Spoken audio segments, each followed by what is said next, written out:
your mic. Everybody has.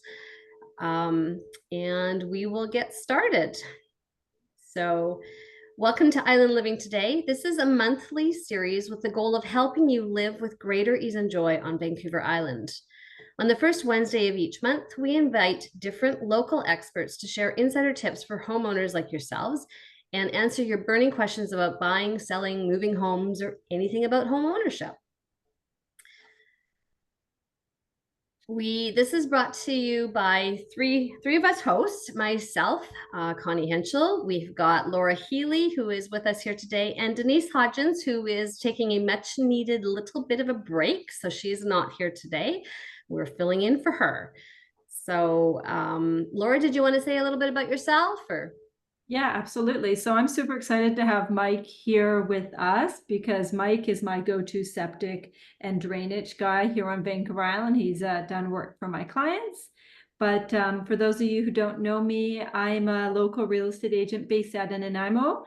And similar to Connie, I am client focused and service focused. So I love working with all different types of buyers and sellers, but my main MO, or the thing that fills me up, is delivering exceptional service. So I'm excited to be able to learn a few new things, because every time I'm on a call like this, I most definitely learn a few great tidbits, because like many of you, I am not a drainage or septic expert, but I always aim to learn more. So I'm excited, Connie, to be on this call and to be one of the hosts. Wonderful. Yeah, today it brings us to introducing our guest speaker. Pardon me, I'm getting over a cold. So today we have Mike Crawford here joining us for our home inspection series. Today's topic is on perimeter drainage and septic systems. So perimeter drainage for all of us and those of you who are on rural properties for septic systems. Mike Crawford is the owner of Crawford Stie Services, which operates right way on-site wastewater, a septic and build company based on mid-Vancouver Island. Mike's services stretch from Port Alberni to Nanaimo and all the way north to Comox and Courtenay region. Mike has over 10 years of industry experience in both drainage and septic systems, applying his problem-solving skills to install unique and effective systems even on the toughest sites. He supports home buyers with inspection services to ensure that there are no surprises when it comes to health and longevity of your septic system. His detailed reports assist greatly in the home purchasing and negotiating process. Mike finds fulfillment in sharing his knowledge with homeowners and is always happy to answer questions. Laura, I'm going to hand it over to you to start with some of our questions. Awesome, Mike. Are you ready to kick this off and teach us a bunch of great stuff? Awesome. So let's hit off our first question, all about drainage, because every single home on this lovely wet coast has a drainage system, or it should. And if it doesn't have one, it needs one, I'm guessing. So let's talk about what are perimeter drains and how do they work to protect a home? Okay, perimeter drains go in early in the construction phase when you're just going through the excavation and you've put the footings in the ground. We wrap the house with the perimeter drains, and so those are the ones with the perforated holes in them, and we lay them down on gravel beside the footing, and then get it all backfilled with gravel so that the pipe stays nice and clean and doesn't have any dirt that can clog up the pipe system. And then, you know, as you're building the rest of the house, then we start working with the rainwater leaders that are also part of it. But the perimeter drains are key to keeping your basement dry and that musty smell out of your basement. And let's talk a little bit, because in real estate, we have homes of all different ages. Let's talk about a little bit about the evolution of perimeter drains, because some people have the big black, like big O piping. Some of us have the new nice white piping. Let's talk about kind of where it came from. I guess, what, the early 1900s had clay. They weren't perimeter drains. They were just. So let's talk about a little bit of the evolution, because. Yeah, so the evolution of it, those clay drains were around the house, and their job was just to help the water move around. They didn't put the water to go anywhere. They basically just bathtubed around the house, but they didn't have an exit line. Oh, And okay. so as time went on, and you had these clay drains, and they had the risers coming up to the rainwater leaders coming off of your gutter system, you could get a lot of sediment would build up over the years in these bottom of these clay drains. And so because they didn't have any way to clean them out, and because they didn't have anywhere for the water to go, the sediment would just build up over time, and that was it. After a while, you didn't have any drainage going around the house.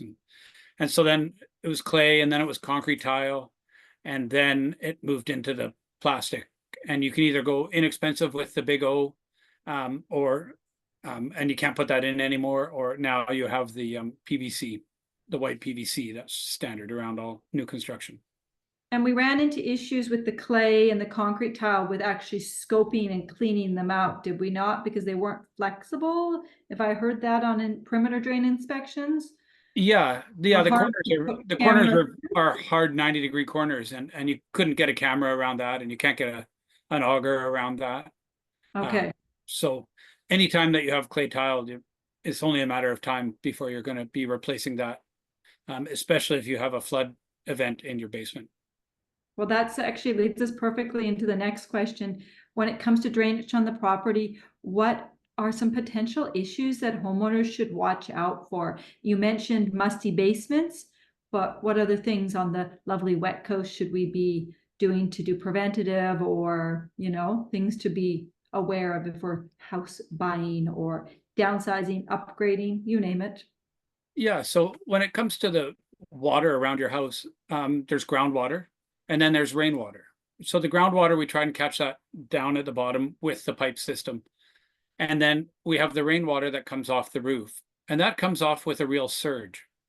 So ideally that goes into either its own pipe system, and then it's discharged away from the house, or I see lots of people with rigid plastic trays, and the gutter comes down and hits the plastic tray and then is diverted away from the house.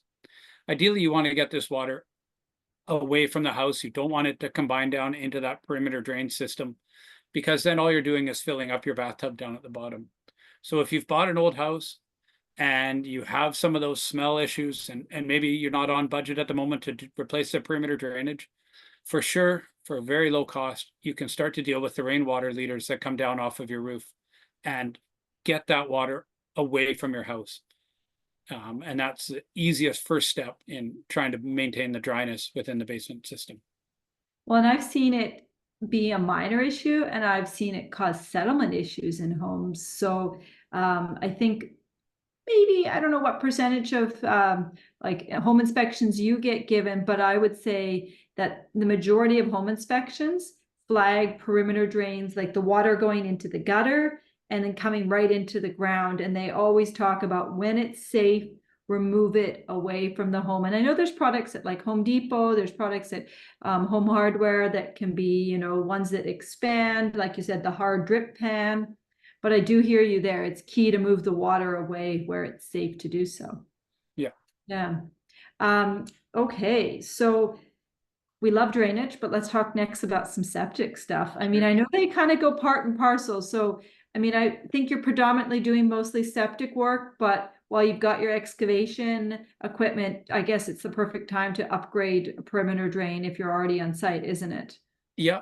And yeah, perimeter drain can get quite expensive if you have a house with very small access, because we got to pull all the dirt away from the basement, and then rewrap the house, re-waterproof the house. So it can be done at the same time, but really you got to pick your priorities sometimes. And well, let's elaborate a little bit about that. When somebody is buying a home, what are some things they should look for if they do have that musty basement? I guess if we have concrete right around the house, that would make it more expensive, but what else should they be looking for?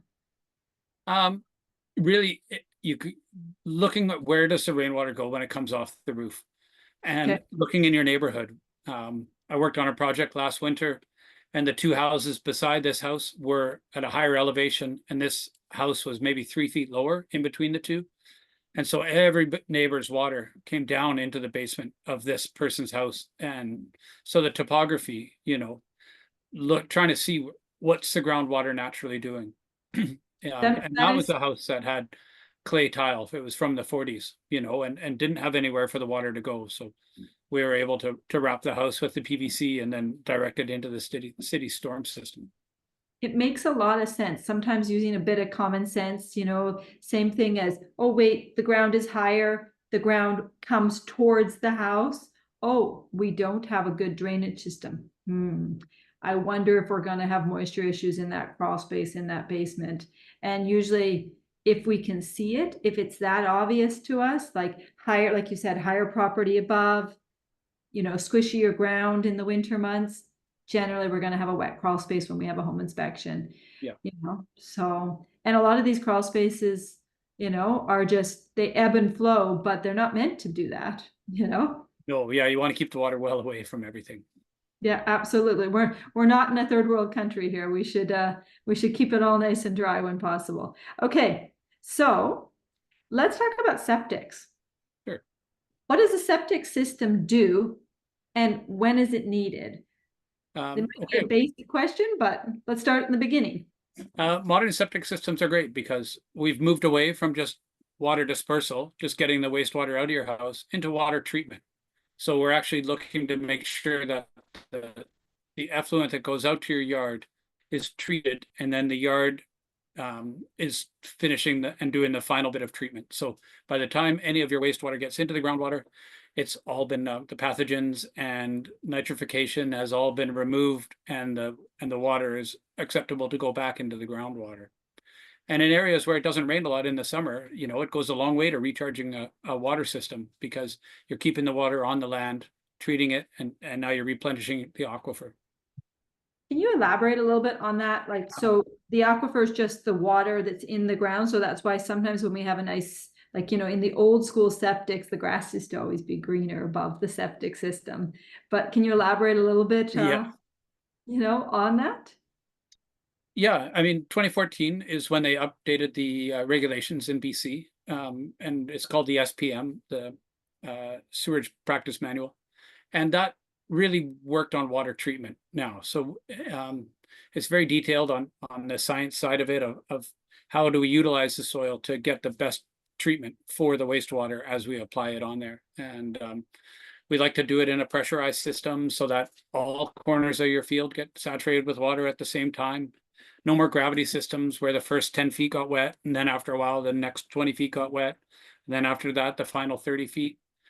So we've moved into a system where we get to all four corners of the field every time. We time our dosing throughout the day, so it's a very even, constant amount of water showing up on the field. And that gives the bacteria that's living in the field time to do its job, right? Time to munch away on the effluent, and then turn it back into better groundwater. That's really cool. So when you get called onto a property, and say I'm a homeowner and I want to build a new house, let's talk about, I know this is kind of an impromptu question for you, but let's talk about some of the things we do from step one, because, you know, you hear stories where a property can't have a septic system that's traditional. So let's talk about kind of your basic one-on-one steps you do. Because I know me and you've been to Gaborone together. We did, yeah. Yeah, we got to do some digging and some sorting, didn't we, of some dirt? We did, yep. Yeah, it was pretty cool for a really cool passive home that a client of mine is building. So yeah. A big part, they're called setbacks, and they're listed in our guidelines, and that's the first thing that we need to highlight, right? So where's your well? Where's your neighbor's well? We plot those out on the property map and make sure that we stay within 100 feet or 100 feet away from the wells, and that's key, right? Like, where's the wells? Let's maintain that setback. Then there's setbacks for creeks and riparian zones, and then there's setbacks for your property line. So those are all the things that I look at when I first come onto the property. Generally, in the initial phone call with the client, you know, I'm asking questions, right? Like, does your lawn have standing water in the wintertime? You know, telling me that they don't have very permeable soil, right? Are you on a hill, right? If yes, is it a steep hill, right?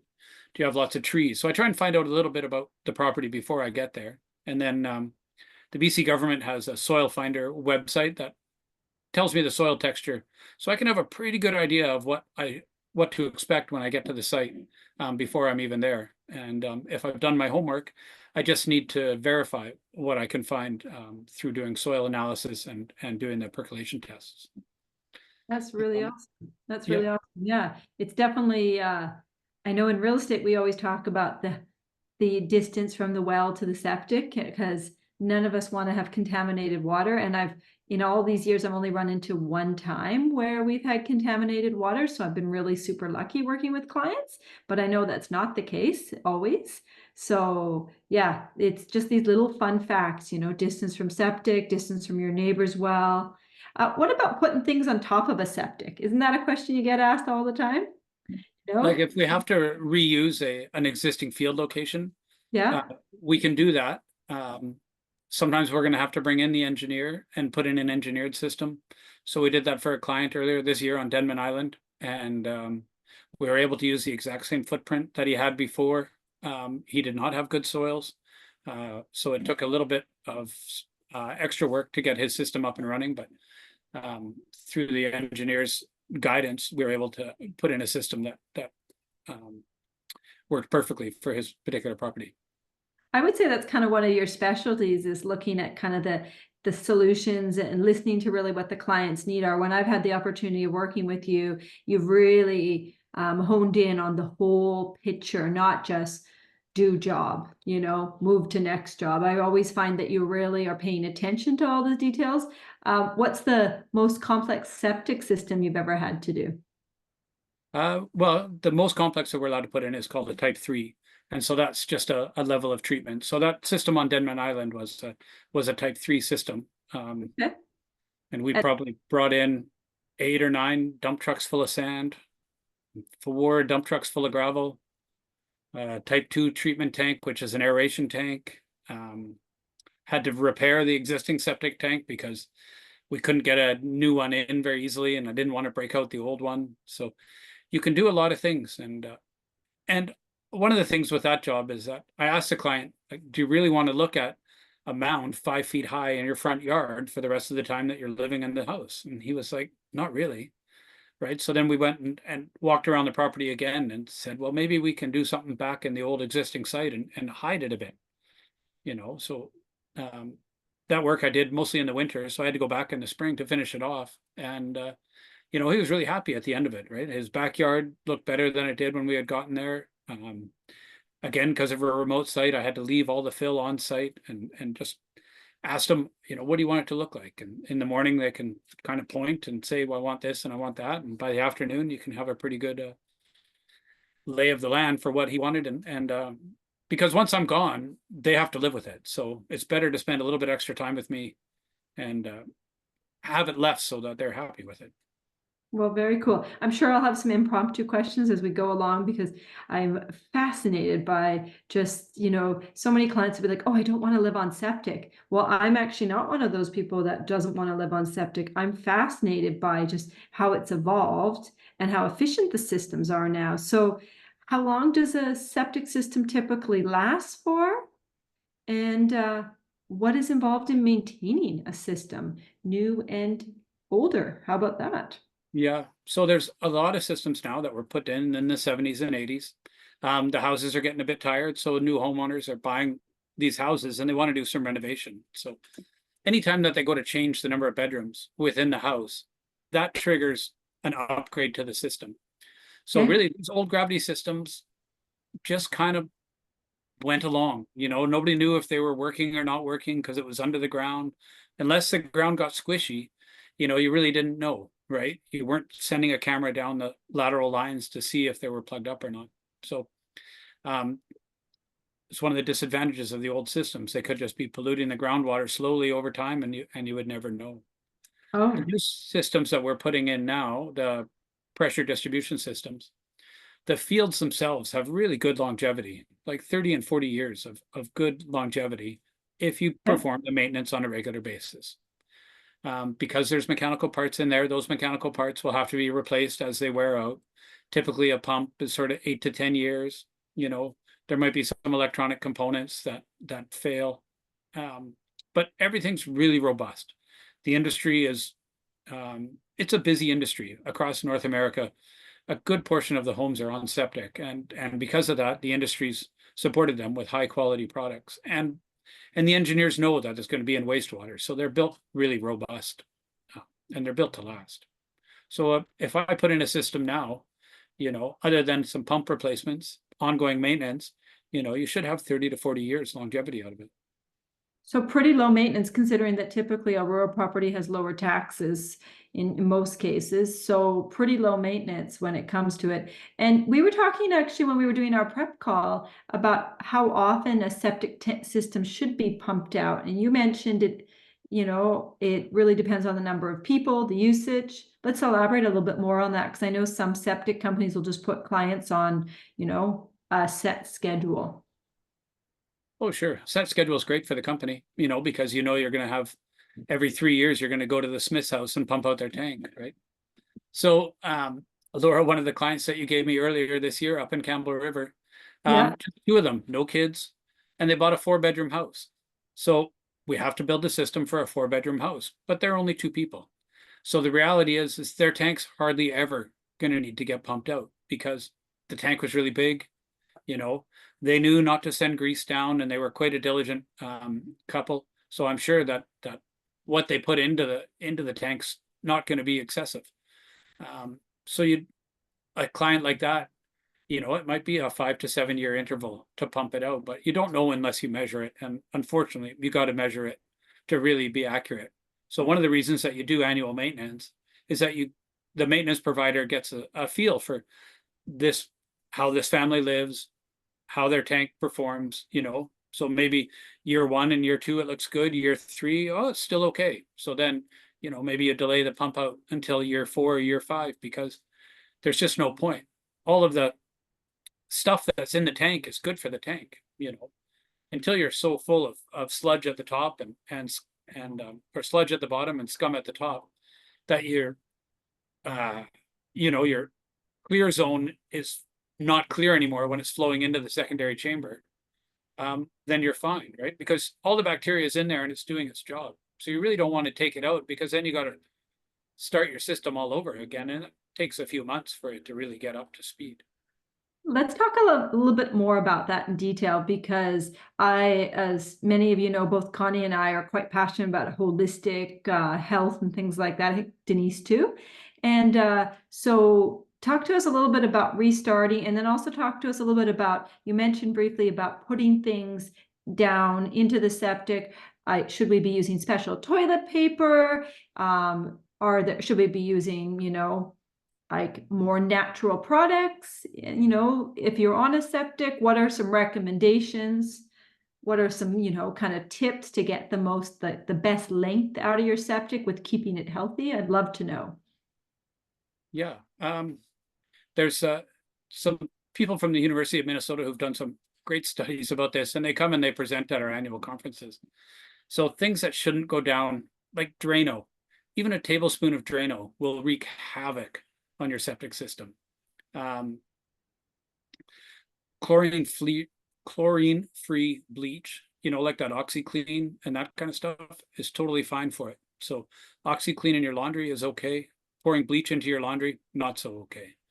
Okay.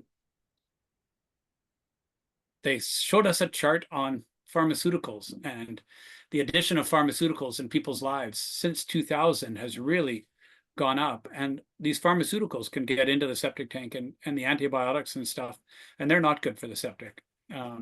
So if, you're a house that has that going on a regular basis, you might have to maybe pump out your system more often, because you're really, it's hard on the system when you're putting all that in there. But, you should be using liquid laundry detergents. You don't need to that makes a lot of sense. Yeah. You don't need to put in that blue toilet bowl cleaner. It's hard on the system, right? A little bit of elbow grease can go a long way to cleaning your toilet, rather than just putting in the chemicals. So you really, ideally, what goes into the septic system is what goes into your body. So if you're willing to ingest it, it's fine for the system. And other than that, elbow grease and having people come and look after your system. So keep it natural in summary, and Yeah. you know, don't cover your hand in toilet paper and then Oh, the little kids do. You see their hand all wrapped up, and then it yeah. barely flushes down the toilet. So yeah, I mean, I have a house in Mexico, and our systems are so gentle down there that we can't even put toilet paper down. So coming home to Canada, I'm just amazed by how great our systems work.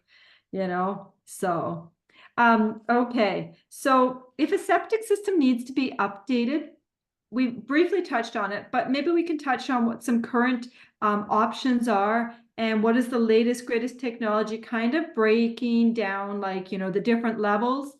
And what if the property doesn't have soil that works? I know my sister has a very fancy tank from your business partner that gets pumped out a little bit more often because their ground was very hard where they live. So yeah. Yeah, so there's 3 types of systems that we can put in BC, and I'm allowed to put in 2 of them, a type 1 and a type 2, and the engineer is allowed to put in the type 3. Okay. I'm allowed to install the type 3 under the supervision of the engineer. But a type 1 system is just your general septic tank, and then it goes into a pump chamber. Now, you still are allowed to put gravity systems in BC, but you need so much soil underneath your trench system that there's very few places within the province that gravity actually works. So we're doing all pressure distribution. And then within the pressure distribution, there's a variety of ways to spread the effluent around. It can either be inside gravel, it can be inside chambers. And that's sort of the ways of moving it around. Now, if we do a type 2 system, we have our traditional tank, and then we flow into an ATU, which is an aerobic treatment unit. And that ATU is probably something that your sister had to put in if they had to put in a really shallow soil system. So that ATU just further goes along and breaks down the waste, and it comes out of the ATU much less strong than it came in. And then there's some industry numbers that they talk about, that they try and get the waste strength down to 10-10 is a number, 40-40 is a number, and a 10-10 number is a really good level of dissolved nitrogen and BOD5, which is dissolved oxygen dissolved. Something very technical, like something Anyway, way yeah. above most of our heads. Yeah, way above. But Yeah. but that's the whole idea of the type 2 system is to get the strength of the effluent down as far as it can, and then from there it'll distribute into your pressure system.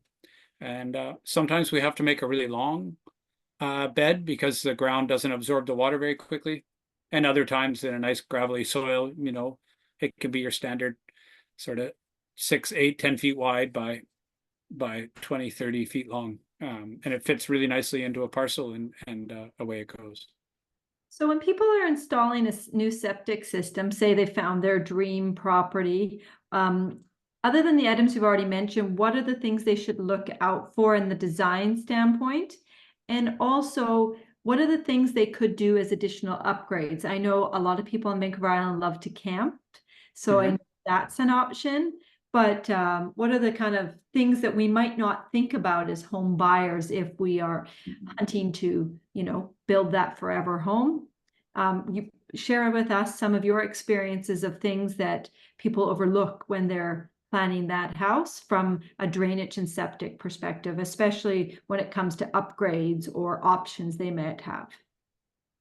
Yeah, it's always good to be open with the septic installer and give them all your future plans that you have in mind, because it's really easy at the start of the design to incorporate things. It's really hard after things are in the ground to go back. So take your time at the beginning with the septic installer and share with them everything. Like, that's not the person that you want to hold back on.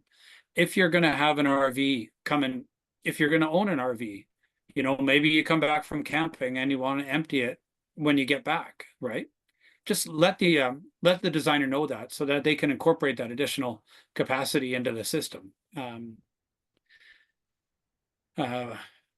where's the tank going to go? Like, is somebody going to be able to pump it out if you put it somewhere on the property, right? Or a lot of the tanks are large concrete tanks that weigh 4,000 or 5,000 kilos, and you need a big crane truck to bring it in. So think about where you want the tanks to be. Last year we worked on a nice project on Sprott Lake, and the contractor was really aware that the owner didn't want any part of the septic. Like, he didn't even want to know it was there. So we've spent a lot of time designing it so that he doesn't even really know it's there. The tanks will all be hidden behind a retaining wall. And I was able to put the field up into the forest, and I hadn't even put grass seed down yet. And the contractor came in and I was like, oh yeah, I'm all done the field. He's like, oh, I didn't even notice. The soil blended into the forest floor. And yeah, so we buried an air filter under the ground, and we're as far away from the house as we could. Let's talk about our new zoning changes, because some of us are following it with the change from R1 to R5 and slightly increased density. Can septic systems be shared between a home and a carriage house? And what should people do if they think that they might be doing an expansion on their home when they upgrade their septic systems? And what are some other things, like, can you modify a septic system after to accommodate a second home? I'm just thinking of some questions that we get from clients. Yeah. Right. So you'd have to go in and find out what's in the ground. So if it's a system that went in prior to 2013, most likely they wouldn't let you add to it. If it's a newer system, from say 2014 on, and you had space on your property, could you put another septic tank in line with the first tank, or have, two tanks side by side and they flow together into the pump chamber? Yeah, you can do things like that. Say you have a good area for a field on one side of the lawn, and then you have another area that's good for the field on the other side of the lawn. You could put in a 2-pump system. So you're not messing with the original field. You're just adding another field and another pump, and you're splitting the dosing from field 1 to field 2. So there's ways that we can look at it. It's really hard to retrofit an old system. It's much easier to retrofit a more modern system with the pressure distribution. So you highlighted that there's a lot of homes that are built in the 70s and early 80s that these septics have just kind of run their course. When a home buyer is looking at these, what type of costs are they typically running? And where do the systems become more expensive, or where do they become less expensive based on your past experience? Again, it's all based on bedrooms. So, if you're buying a big house, you're going to have a big septic system. And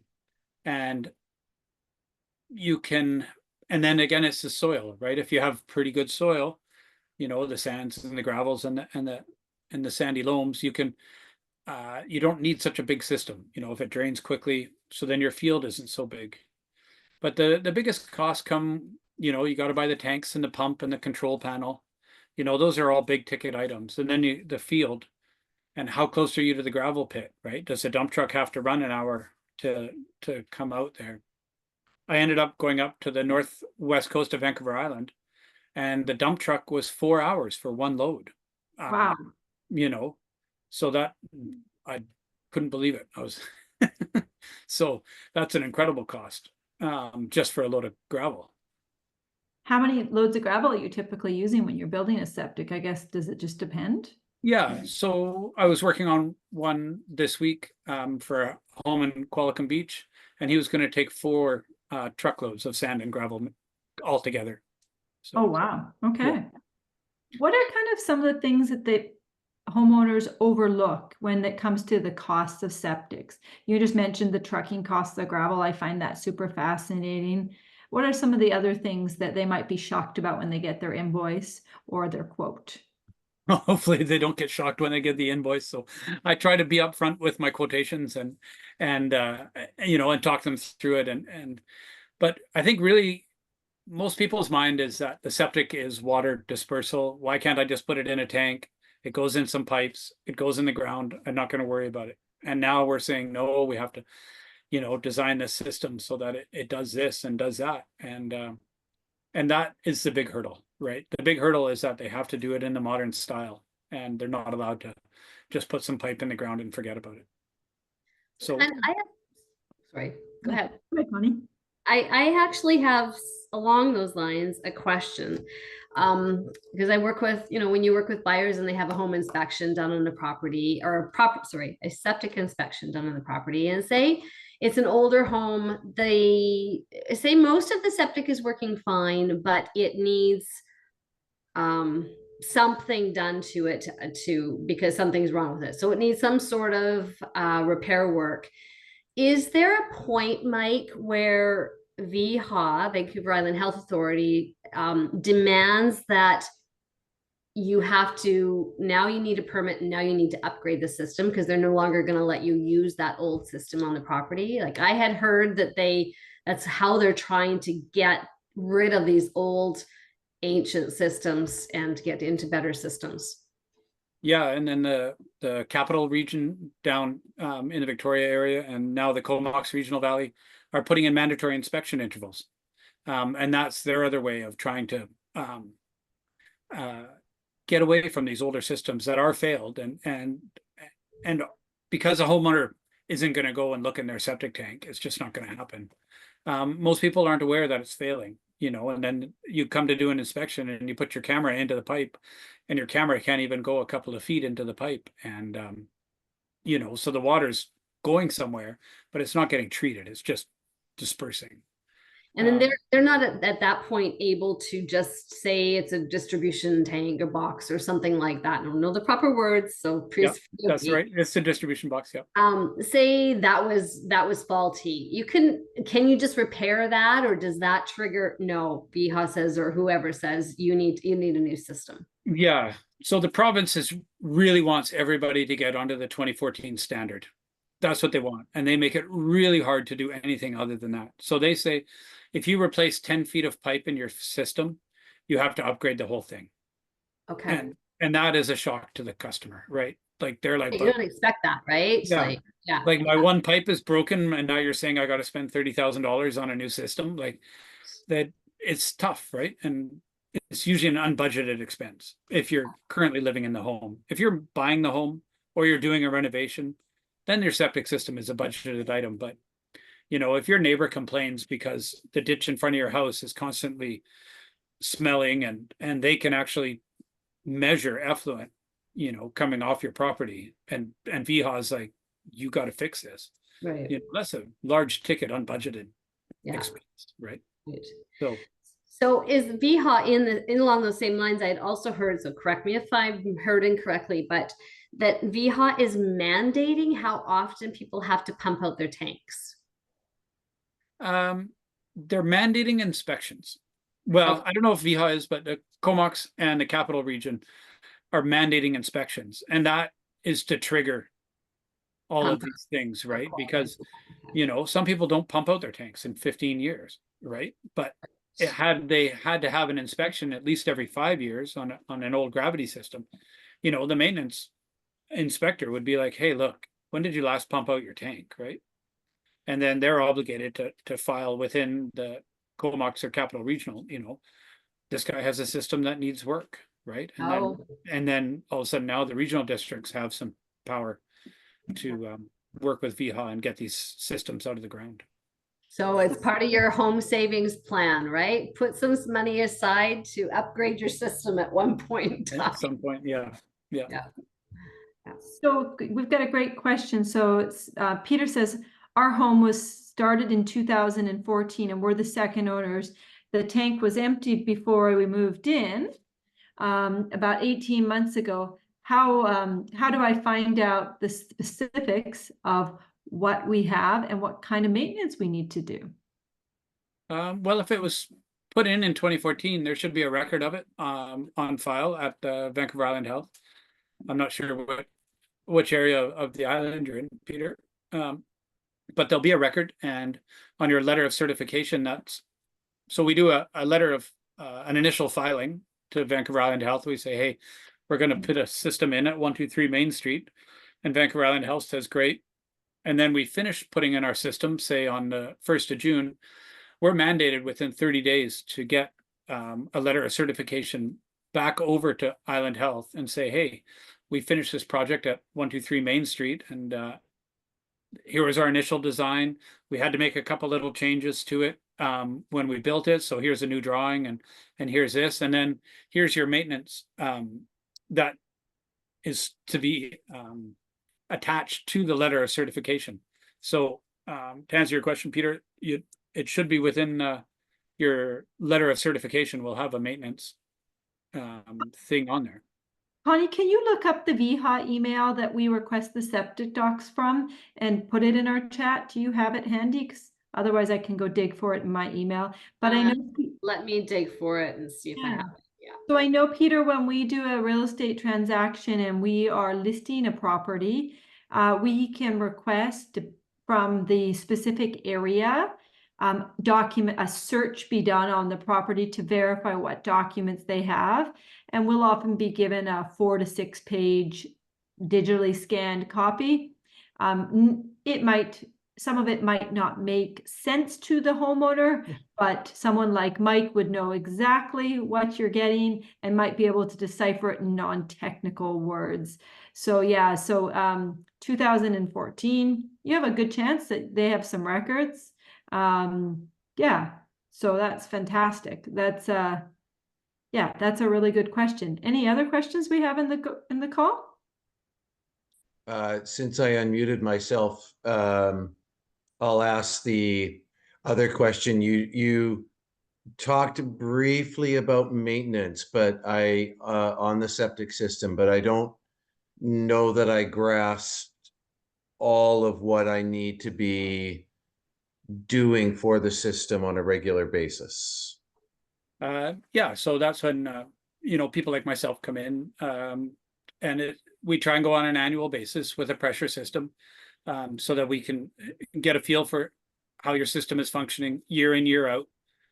We can recommend when to pump the tank, so you don't have to pump it until it's ready to be pumped. Things as a homeowner to do, it depends on how willing you are to open up the tank and get in there. It can be a little smelly, can't it, Mike? It can be a little bit, but the smell goes away after a couple of seconds. That's when we call people like Mike. Yeah. So before we wrap up, we've got a really great document that Mike has shared with us. And Mike, do you want to kind of go through a little bit with us and kind of share a little bit about how you use this document? Because I'm sure we would find it very beneficial to share with our clients, especially when we're listing or buying. Yeah, this one I went to send out to real estate agents just to help them in their hands there. I think the page 2 is a little bit better for it. This would be kind of on the back page. I've done remote work. So there's a picture of a plane there. We were flying out of Campbell River. The picture in the bottom in the middle there was that complicated project we did on Denman Island. Oh, wow. I wouldn't even have guessed that was a septic system. Yeah, those are the type 2 tanks and stuff. So I didn't have too much in here on maintenance. This is more about what do you get when the benefits of a septic inspection, and more for during the transaction period of the house. I have a document here that I didn't upload, and it's my maintenance sort of checklist when I go through, right? Like I want to know that the size of your tank, the year that it was installed, the size of your pump chamber, how often does your pump run, did the alarm go off at all during the year? And if so, when? And did it recurringly go off? And we find out, I took a phone call today because the client's toilet had been running. And so that triggered the alarm to go off on the septic tank. So nothing wrong with the septic system, nothing wrong with anything other than his toilet was sending too much water into the system, and the pump couldn't keep up to the amount of water that was flowing through. So running toilets is a real alarm trigger, I guess is what it is. So it's a good opportunity to take one of the municipal grants to have a low flow toilet or a toilet upgrade, isn't it? Yeah. I guess that's another thing we don't think, like, we upgrade a system, but maybe we should be looking at getting more efficient appliances at that time if the budget allows. Like you said, low flow toilets. What are some things that, you know, could cause issues to your septic? And then back to Peter's question about just some additional maintenance that, you know, we might not know, other than to have you come out, which Yeah. I think is a great plan, because I personally don't want to get near a septic system. No. Other than to watch the camera go down the probe, you Yeah, know? that's right. And are the pipes clean? Did it pass? Did it fail? Yeah. Do I have to renegotiate? Or, you know? Other things that I'll look at, you know, in that type 2 treatment tank, is the air bubbler working, right? Like that's real basic. If the air is not flowing into the type 2 system, you're not getting a type 2 treatment. That one uses air to just go and work that one through. Another one I saw this year is that they had paid a lot of money for an engineer to design a system because it was type 3. It had a UV light. I was like, oh, when did you last change out your UV light? Oh, it hasn't worked for years. Like, well, there you go. Why spend all that money for an engineer to design a system if you don't run it the way that it's supposed to? So Peter, as a homeowner, a large part is just making sure what you put in the tank is okay. You know, like really don't put the grease from the bacon down that. You know, just be aware of what you're putting in there. Be careful with your caustic sodas and those kind of cleaners, right? They'll wreak havoc. You know, if your drain is plugged, you know, manually unplug your drain rather than getting the bottle of Drano and sending it down your pipe system. Did that kind of answer your question, Connie, Peter? for putting the info. Peter, you might want to copy that out of the chat. Connie put in the Parksville office for Island Health. So, and you can send an email. Last time I checked, the cost was 20 to 30, 25 to 35, 25, something like that. Yeah, and you can pay via credit card to do those. You might also look back in your original house purchase file. There's a possibility that you might have been given a document. It might not have made any sense to you at the time. So it just depends. Just depending on, you know, like if it's a newer system, you may, or it might be, yeah. So yeah, there's lots of resources. I'm in Cowichan Valley. Oh, okay.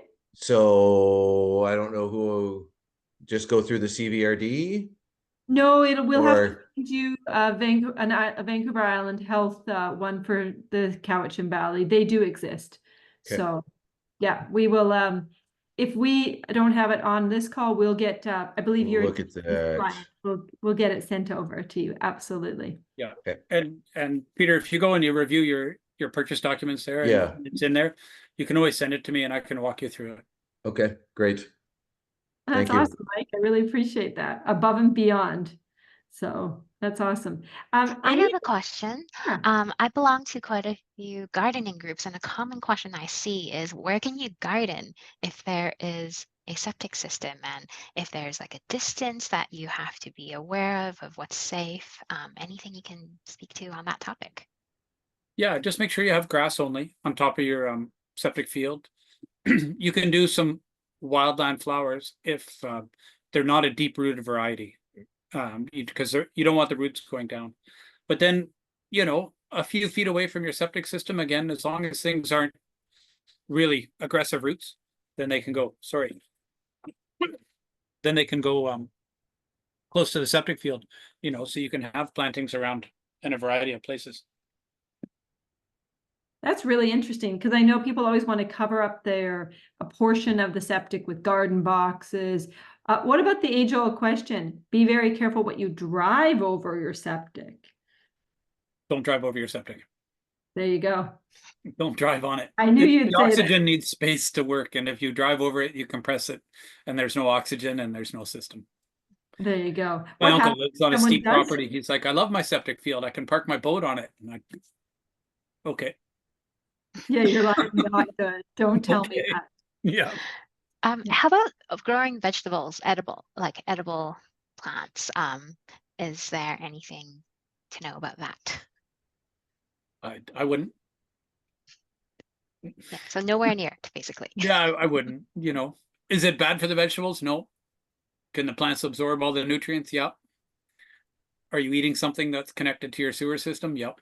So I like your directness. I think that was the answer I would have listened to. So the answer is nope, nope, and nope. yeah, So just have some nice grass and enjoy. yeah. Nice green septic field grass. Peter, we did put the phone number in for the Duncan VHA for you. So, well, that is fantastic. Well, Mike, we can't thank you enough for spending some time out of your evening. And we know that you have a busy work schedule. And so we really appreciate you offering all of the guests on our call the opportunity to reach out to you and ask any questions, because that really means the world to us. As Denise, Connie, and I are super service focused, we're very, very excited to be able to share some of the knowledge. And thank you so much for taking the time tonight and for, you know, connecting our community with your community. So it really means the world to us. Yeah. So, well, thanks very much for allowing me to come up. and we'll be back on the first Wednesday of August with an August 7th, I think it is. Yeah. Yeah. And we are going to be talking about electrical issues, and home inspection is the goal. So things to know when it comes to home inspections related to electrical. So the progression of knob and tube aluminum to copper wiring to potentially even, you know, the latest, greatest solar systems, which we've touched on briefly. And then how does that relate to your home insurance policies? Very difficult to get insurance for a knob and tube house. So stay tuned, and we will see you in the beginning of August, just after our BC Day long weekend. Thank you, Mike. Okay. Thank you. Thank Bye-bye. you, Mike. Thank you. Thank you, everyone. Glad you enjoyed it. Got